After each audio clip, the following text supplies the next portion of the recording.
would like to talk about Philippine art and culture. There are three concepts there. We have Philippine, we have art, and we have culture. And with Philippines, you know it's a country, and then it's made up of islands with water around the islands. And so there are people living near the sea, and there are those who are living inside the island, and there are mountains. Because of the natural environment in this geographic configuration, you will see that people live like fishermen near the sea, and then in the mountains you have hunters. So they eat the fish by the sea, and they eat meat or animal protein inside the mountain, and this would be the core of their life, and they will have shelter, and they will have some kind of clothing, and they'll be eating, they have food. So that would make up the culture. The culture would be the way of life of the people.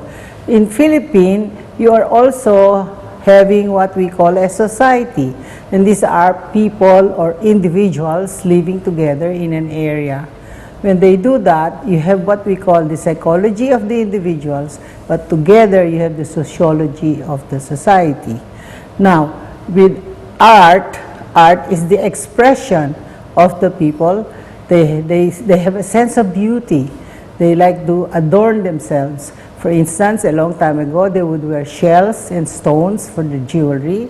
Later on, they wore metal earrings and gold jewelry, and so on. So through time, art will change, the expression will change, and each expression is also an experience. Art is a form of language. You can communicate ideas through the arts because the artist expresses thoughts, feelings, and ideas.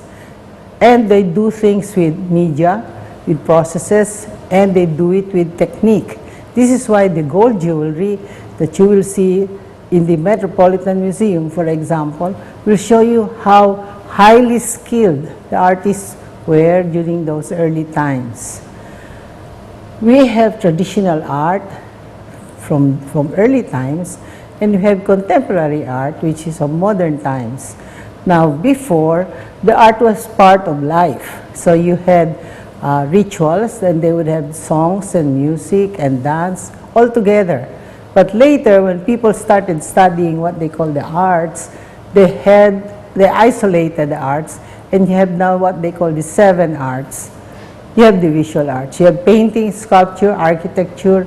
You have literary arts. You have cinematic arts, and you have dramatic arts, and even culinary arts. Now, if you live in the south, for example, like Bicol, where there are a lot of coconuts, you will notice that the food they have coconut milk, and you have laing or you have pinangat.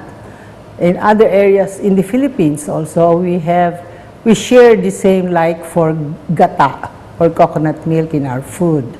So there are also changes as history passed on. The colonial people who came here, colonized the Philippines, taught us how to eat mechado, etc., those with sarsa. So you see, life changes as it moves along. Now, with music, dance, and theater, these are the performing arts. And here you have direct experience as a viewer and as a participant. Culture is a way of life. It's either rural or agricultural, or you live in the city and you have an urban life. These contain traditions, beliefs, spirituality. It also has our history, and this is why we have a cultural heritage. Those buildings that were built a long time ago have history. And also, the cultural identity of the people is so diverse. We have different cultures in a way in the different islands. And we have shelter or architecture, and it also has differences according to the group you are with or in. And then the clothing and the food. So with shelter, for example, in the further south in Mindanao, you have the Torogan. The Torogan has the Panolong, which is the Sari Manok, which is like the Pangalay dance movement. And in the cities, you have the buildings. You have concrete buildings, skyscrapers, and all that. So you will see the changes in the culture through the buildings. So in the arts, you have actually different expressions and different experiences, as I said. So in the 1980s, late 80s, there was a call for women to be active in life, in different parts of the role of women in the arts and in life. There was a conference on women in media, women in politics, women in the arts, etc. And so a group of us attended the conference, and we formed a group called Kasibulan.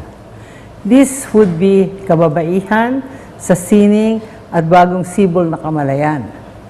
There were 5 women there, artists. Imelda Endaya, Anna Fair, Ida Bugayong, Julie Luch, and myself.